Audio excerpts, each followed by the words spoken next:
Hello दोस्तों, कैसे हो? आपका स्वागत है त्रिपान स्टडी सेंटर में। आज जो हम करने जा रहे हैं क्लास 12 एनआईएस बोर्ड का जो है ज्योग्राफी का चैप्टर नंबर 25। आज जो हम करेंगे transport communication and trade in India, यानी भारत परिवहन संचार एवं व्यापार। ये चैप्टर काफ़ी महत्वपूर्ण रहेगा हर एक क्लास के बच्चे के लिए, चाहे वो यूपी बोर्ड के बच्चे हो, चाहे बिहार बोर्ड के बच्चे हों, चाहे वो सीबीएसई के हो, चाहे एनआईएस बोर्ड में पढ़ते हो। हर एक क्लास के बच्चों के लिए इंपॉर्टेंट रहेगा। साथ में जो कंपटीशन की तैयारी करना चाहते हैं उनके लिए भी ये काफ़ी महत्वपूर्ण रहेगा, ठीक है। और इसमें हम आज हर एक विषय पे, हर एक बात पे जो है प्रकाश डालने की कोशिश करेंगे और जानने की कोशिश करेंगे कि आखिर ये सब चीज़ें क्या है और इसमें क्या हम कर सकते हैं।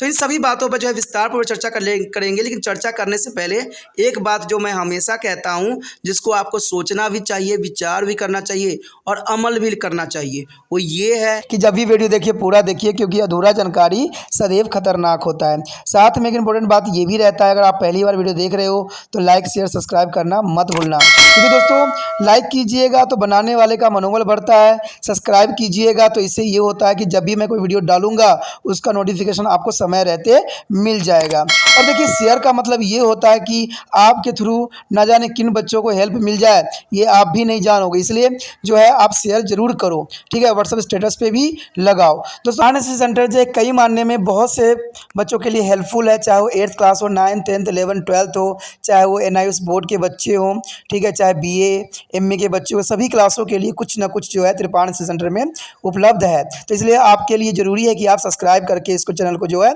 सेव कर लो, नहीं तो बाद में अगर रिसर्च करोगे तो शायद आपको ये चैनल प्राप्त ना हो। तो इसलिए सोचना नहीं, विचार नहीं करना है, सब्सक्राइब करके जो है अपने पास सेव करना है। दोस्तों ये तो बात था आपके लिए, लेकिन अब देखते हैं हमारा आज टॉपिक क्या है। Today we have a discussion most important chapter here, transport, communication and trade in India. There is a most important chapter here, transport, communication and trade in India. But first point is also most important here. Infrastructure is a definition. It is a role in the area and development. There is important infrastructure's definition. It is a role and the area of development. According to World Book Dictionary, there is a term of infrastructure is denoted there stimuli the element forming their basis of a system or structure. Infrastructure is the cover their resources which strength their basis of the economic of a country. A better infrastructural is a service including transportations, railway, road, port, civilization, etc. And also is a communication and telecommunication and post. And electricity is transmission and distribution boost their growth of a nation. There is important here distribution and boost of growth of a nation. Infrastructure is a resources away of become a key element during to the preparation of plant for area development. Quality infrastructure covering their service of transportations and electricity transmission and distribution and communication and water supply and sanitation and the solid waste management is one of the most important necessities. There are aiding of high and sustained growth and the elevating to poverty, and particularly in the backward state. It work as a nerves of the economics of country. By providing this infrastructure is a service on undeveloped or undeveloped area can be developed. There is important here undeveloped and underdeveloped area and the developed. On the area is a planet away, keep in the mind appreciateness, and there is a balance between different service of infrastructure in on an area. There is important। आज जो हम करेंगे अत्यंत महत्वपूर्ण chapter Bharat में जो है परिवहन संचार एवं व्यापार, यानी भारत परिवहन संचार एवं जो है व्यापार के अंतर्गत चैप्टर जो काफ़ी महत्वपूर्ण होने वाला है। और इसमें जो है हम हर एक विषय पर चर्चा करेंगे। लेकिन सबसे पहले हमारे समक्ष जो आया है आधारभूत संरचना, परिभाषा एवं क्षेत्रीय विकास में भूमिका। देखिए, आधारभूत संरचना किस प्रकार से हो सकता है, आखिर इसकी परिभाषा होगी क्या, क्षेत्रीय विकास में क्या भूमिका इसका रहेगा। तो इन सब बातों पर विस्तार पूर्वक हम चर्चा करेंगे और जानने की कोशिश करेंगे कि आखिर इनका परिभाषा क्या होगा, किसका, आधारभूत संरचना का, और क्षेत्रीय विकास में इसकी क्या भूमिका है। कहते हैं विश्व पुस्तक शब्दकोश के अनुसार जो है स्ट्रक्चर जो है शब्द उन आवश्यक घटकों के दर्शाता है जिनके द्वारा किसी रचना अथवा व्यवस्था का गठन होता है। यानी साफ शब्दों में इस बात को समझा जा सकता है कि इंफ्रास्ट्रक्चर जो होता है उसमें सिर्फ दो ही बात को लिया जाता है। एक तो संरचना मतलब स्ट्रक्चर, और इंफ्रा यानी व्यवस्था कैसे की गई है, उसको कैसे रूल रेगुलेशन से उसको रखा गया है। इंफ्रास्ट्रक्चर शब्द के अंदर वह सभी संसाधन शामिल हैं जो देश के आर्थिक स्थिति के आधार को जो है सुदृढ़ करने में सहायक होते हैं। यानी देखा जाए तो यहाँ पर जो है संसाधन होते हैं, और संसाधन बहुत काफ़ी महत्वपूर्ण होते हैं जो देश के आर्थिक स्थिति के आधार को सुदृढ़ करने में सहायक होते हैं। अच्छे आधारभूत संरचना एवं सेवाओं में परिवहन में सड़क आ जाती है, रेल यातायात आ जाता है, बंदरगाह आ जाता है, नागरिक उद्यान इत्यादि।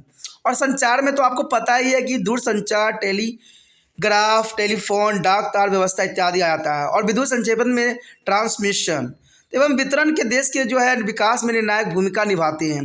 तो कहते हैं अगर देखा जाए तो ये तीनों चीज़ बहुत महत्वपूर्ण है, चाहे आपके समय समक्ष परिवहन हो, चाहे संचार हो, चाहे विद्युत संक्षेपण हो, ये काफ़ी महत्वपूर्ण है और देश के इकोनॉमिक अर्थव्यवस्था में इसका बहुत ही महत्वपूर्ण स्थान है। तभी तो हम इसके आधारभूत संरचना के विषय में इन्हीं बातों पे जो है हम गौर करेंगे और जानेंगे। कहते हैं क्षेत्रीय विकास की किसी भी परियोजना की तैयार करने में आधारभूत सुविधाएं एवं सेवाएं काफ़ी महत्वपूर्ण निर्णायक तत्व होते हैं। उत्कृष्ट आधारभूत सेवाओं में परिवहन, संचार, विद्युत संक्षेप एवं वितरण के अलावा संचार व्यवस्था, जल आपूर्ति एवं स्वच्छता, साफ सफाई सेवाएं और ठोस परिशिष्ट को निष्कर्षण व्यवस्था इत्यादि आते हैं। इन सुविधाएं एवं सेवाओं को से जो है युक्त किसी भी क्षेत्र का विकास हो सकता है और पिछड़े हुए राज्यों में गरीबी उन्मूलन में बहुत सहायक सिद्ध भी होता है। तो ये सारी बातें काफ़ी महत्वपूर्ण हैं और इसी के अंतर्गत ही चल रहा है। कहते हैं अगर हम इन पर सारी चीज़ों को देख के जाने कि आधारभूत संरचना क्या है तो ये बहुत काफ़ी महत्वपूर्ण लगता है। किसी भी अविकसित एवं अर्धविकसित क्षेत्र का आधारभूत सेवाओं की मौजूदगी में ही विकास किया जा सकता है। यानी यहाँ पर एक बात साफ हो गया कि कोई भी देश तभी विकास कर सकता है अगर उनके पास अब विकसित या विकसित जो है आधारभूत सेवाएं मौजूद हो। अगर सेवाएं मौजूद नहीं होगा तो शायद वो देश कभी भी तरक्की की सीमा पर नहीं पहुंच पाएगा, क्योंकि आपको पता है कि हम जितना मर्जी कर ले हमारे लिए रॉ मटेरियल्स होना काफ़ी महत्वपूर्ण है। तभी तो बहुत से देश जो है काफ़ी अमीरों में गिने जाते हैं, क्योंकि उनके पास कुछ न कुछ खास ज़रूर होता है, चाहे पेट्रोलियम का भंडार हो, चाहे कोयले का भंडार हो, चाहे काफ़ी जो है मटेरियल का भंडार हो। तो ये काफ़ी महत्वपूर्ण होता है किसी भी देश के विकास के लिए। और ये जनरली आपको भी समझ होगा कि देखिए जिस व्यक्ति के पास जितना संसाधन होगा उतना ही वो अमीर कहलाता है, और जिसके पास जितना कम संसाधन होगा वो उतना ही गरीब कहलाता है। इसलिए क्षेत्रीय विकास की योजना बनाने वाले अधिकारी ने इन सेवाओं की वक्ता एवं उनके बीच धर्म की हमेशा ध्यान में रखा गया है। और इस पर बात इंपॉर्टेंट रखता है कि आज इन्हीं बातों पे जो है मार्गदर्शन के अंतर्गत सबको जो है अमीरों और गरीब की कैटेगरी में रखी जाती है। तो ये काफ़ी महत्वपूर्ण बात यहाँ पर दर्शाया गया है। The next topic is the most important here, importance of transport. There is important the transport here. India is a vast country with a long distance. A dense and efficient network of transport necessary to promote to the social cohesions and accelerate to the economical progress and ensure the security and transition integrated. This is important. And transport is a consist of three different modes. There is a here transport consists of three different modes. First air land, second air water, and third air. There is an important here. Each one of them has been an advantage and disadvantage. There is an important here. Transport consists of three different mode here: land, water, air, and each of them has some of advantage and disadvantage here. They all are complete with the one of another, and the more importantly, there is implement each other, and it is the process or consider there a single integrated network here. Well, air transport is a recent origin. There other two has been too old as there are nomadic man is himself. The land transport comprise road and the rail transport of the to the rail transport is a relatively new. It is highly useful for the carrying of heavier goods over long distance. At the affordable is the cost, It's the most convenient and the cost effective for a long distance is a passenger. The road transport of the other hand is very handy and convenient to the carry goods and passenger. Over relatively short distance, goods can be transported and handed to over to the customer at the doorstep safely and at the responsible cost here. Water transport for the passengers is now no more attractive, but it is on the ideal means of transport to carry a heavy and bulk goods along navigable rivers and across their oceans of the world. By far, this is the most expensive mean of transport. Adopted there began rather slow. Air transport has become a transversely is a popular for a people and who are called upon to be visit or urgently various part of the world at a very short notice. Despite the high fare, it is a need indeed it is a very economical as it is a save both time and energy. It is now also used for the carrying of perishable goods and precautions as a carryings from one part of the world to another. Recently, due to the introductions of various private airlines, the fare has been to reduce significantly both at a domestic and international level here. Transport system link area of production with those of consumption. It is a facility the movement of goods and service and people at a local, region and national and international level also.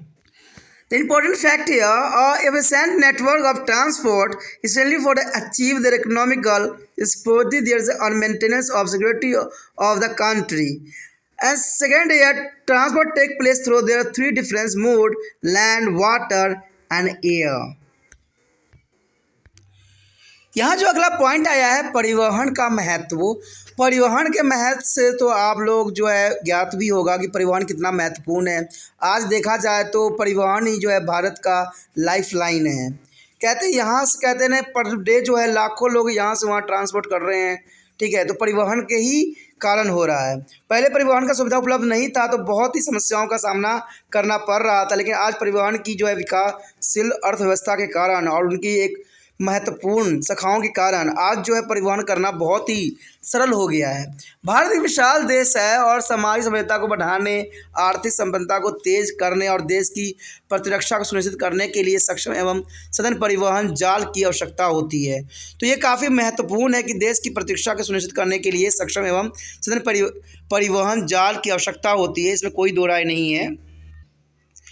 परिवहन की तीन प्रमुख विधाएं हैं। एक तो है स्थल, जल और वायु, यानी तीन महत्वपूर्ण हैं, स्थल, जल और वायु। इन तीनों विधाओं में प्रत्येक के कुछ गुण और कुछ दोष जरूर हैं।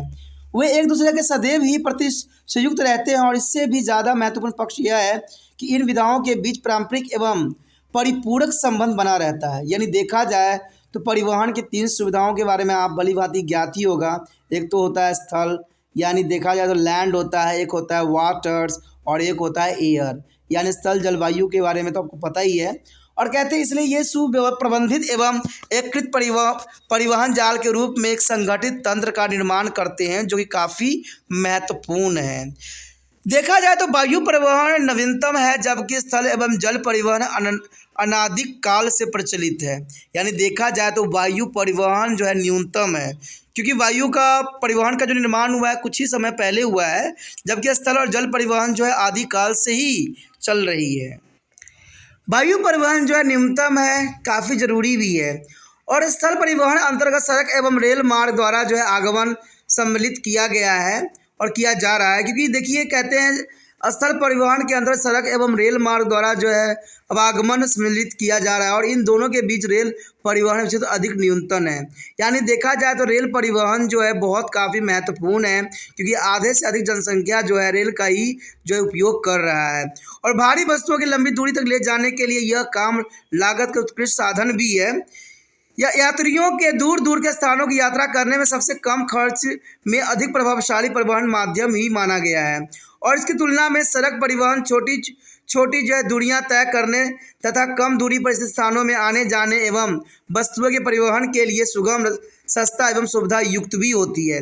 तो देखा जाए तो यहाँ पर जो है रेल मार्ग को सबसे उचित मार्ग बताया गया है, क्योंकि ये जहाँ सुगम भी है, सस्ता भी है और सुविधा युक्त भी है। उचित लागत पर घरेलू काम की चीज़ों को जो है अब घर तक पहुंचाने में सड़क परिवहन अपनाया जाता है। यानी कोई भी चीज़ जो है आप घर तक जाना चाहते हो तो सड़क मार्ग का ही उपयोग किया जाता है, क्योंकि रेल मार्ग कुछ ही स्थानों तक ही जा सकते हैं, हर जगह जाना उनके लिए संभव नहीं है। इसलिए जो है हम सड़क मार्ग का ही जो है यूज़ करते हैं। जल परिवहन अब जो है यांत्रिक आकर्षण और माध्यम नहीं रहा, क्योंकि आपको पता है कि जल परिवहन पुराने समय में जो है यूज़ किया जाता था, लेकिन आज के समय में इतना अधिक आकर्षक नहीं रहा। परंतु फिर भी भारी सामानों के परिवहन योग्य नदी मार्गों द्वारा तथा विश्व के अन्य देशों के जो है समुद्रिक मार्गों द्वारा ही परिवहन करने का जो है सर्वथा उपयुक्त साधन आज भी है। यद्यपि परिवहन की गति अपेक्षाकृत धीमी है, परंतु यह सबसे सस्ता साधन के रूप में देखा जा सकता है। वायु परिवहन आजकल बहुत ही लोकप्रिय हो चुका है, इसमें कोई दो राय नहीं है। उन व्यक्तियों को जिन्हें अचानक सूचना प्राप्त होते ही विश्व के अनेक भागों में कार्य संपादन करते हों, वायु परिवहन की एकमात्र विकल्प रहता है। यानी देखा जाए तो वायु मार्ग आज जहां बहुत ही महत्वपूर्ण है। कहते हैं जहां पर रेल नहीं पहुंच सकती, जहां पर सड़क नहीं पहुंच सकती, वहां वायु परिवहन जो है बहुत ही आसानी से पहुंच जाता है, जो कि काफ़ी ज़रूरी भी है। कहते हैं हवाई यात्रा बहुत महंगी होने के बावजूद भी यात्रियों के लिए बहुमूल्य समय और शारीरिक ऊर्जा की बचत भी करता है। तो देखिए ये वायुयान जो है, वायु के द्वारा यात्रा करना बहुत ही आसान होता है और शारीरिक ऊर्जा भी बचती है। और कहते हैं ये महंगा होने के बावजूद भी कहते हैं लोग इसका इस्तेमाल आज बहुत ही कर रहे हैं। आजकल वायु परिवहन द्वारा शीघ्र खराब होने वाले सामान्य असवान वस्तुएं तथा बहुमूल्य वस्तुओं के विश्व के एक भाग से दूसरे भाग में पहुंचाया जा सकता है। और सबसे महत्वपूर्ण बात इस पे आता है कि इसमें समय की बचत होती है। वायु परिवहन में जो है समय की बहुत ही बचत हो जाती है। जहां रेल से अगर आप यात्रा करते हो, सड़क मार्ग से करते हो, तो बहुत ही समय की जो है बर्बादी होती है। लेकिन वही अगर आप वायु परिवहन का अगर इस्तेमाल करते हो, प्रयोग करते हो, तो ये जो है बहुत ही सुगमतापूर्वक समय रहते हुए भी आपको आसानी से उस क्षेत्र में पहुंचा देगा जहां पर दूसरी चीज़ों को जाना संभव नहीं है। इसलिए वायु परिवहन को सबसे महंगा भी बताया गया है और सबसे महत्वपूर्ण भी बताया गया है।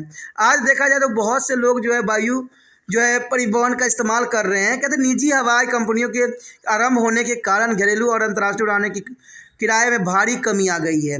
तो देखा जाए पहले के समय में ये बहुत महंगे होते थे, बहुमूल्य होते थे, लेकिन आज के समय में ये बहुत सस्ता हो गया। कारण ये है कि निजी हवाई कंपनियों ने इस पे जो है अपना पूरा पैसा लगा दिया और इससे क्या हुआ कि आज अंतर्राष्ट्रीय उड़ानों के साथ घरेलू उड़ानों भी बहुत कमी आ गई है, बहुत ही किराए कमी है। कहते हैं अब आम व्यक्ति भी जो है हवाई सफ़र का मज़ा ले सकता है और वो भी बहुत ही कम कीमत पे। कहते हैं आप जितना जो है रेल का किराया होता है उससे भी कम जो है हवाई जहाज़ का किराया होता है, इसमें दो राय नहीं है। अगर आप 3 टायर्स में अगर यात्रा कर रहे हो, जो यात्रा 3 टायर्स में करोगे वही जो है आप लोग हवाई जहाज़ में भी कर सकते हो, क्योंकि दोनों का किराया बेखूबन सेम ही रहता है। इसलिए लोग जो है आज रेल से सफ़र ना करके जो है हवाई परिवहन का इस्तेमाल करते हैं, जिससे उनका समय और जो है बहुमूल्य कीमती जो है वक्त वो बच जाता है। कहते हैं परिवहन तंत्र उत्पादन केंद्र और उपभोक्ता केंद्रों को जोड़ते हैं। ये बहुत काफ़ी महत्वपूर्ण बात है कि परिवहन तंत्र जो होते हैं उत्पादन केंद्रों एवं उपभोक्ता केंद्रों को जोड़ते हैं आपस में, क्योंकि परिवहन के द्वारा ही व्यक्ति एक दूसरे जगहों से जुड़ जाता है।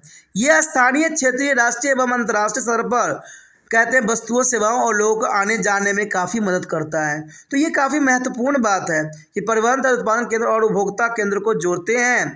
यह स्थानीय, क्षेत्र, राष्ट्रीय और अंतर्राष्ट्रीय स्तर पर जो है वस्तुएं, सेवाएं या लोगों को आने जाने में काफ़ी महत्वपूर्ण योगदान देते हैं।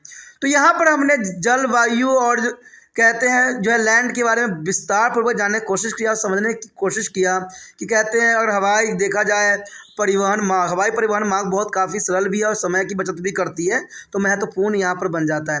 तो इसी के साथ हमारा ये टॉपिक भी ख़त्म हो जाता है, जो कि काफ़ी महत्वपूर्ण था। इसमें हमने परिवहन के तीनों के बारे में विषय जो है विस्तार पूर्वक जानने की कोशिश किया, चाहे वो आपका सड़क मार्ग हो, चाहे वायु मार्ग हो, चाहे जल मार्ग हो। ठीक है, अगर आपको अच्छा लगा तो लाइक से सब्सक्राइब जरूर कीजिए। जितना हो सके इस वीडियो को शेयर करना है, और शेयर करने के लिए कुछ नहीं करना है, यूट्यूब से लिंक को कॉपी करना है और व्हाट्सएप स्टेटस पे लगा देना है।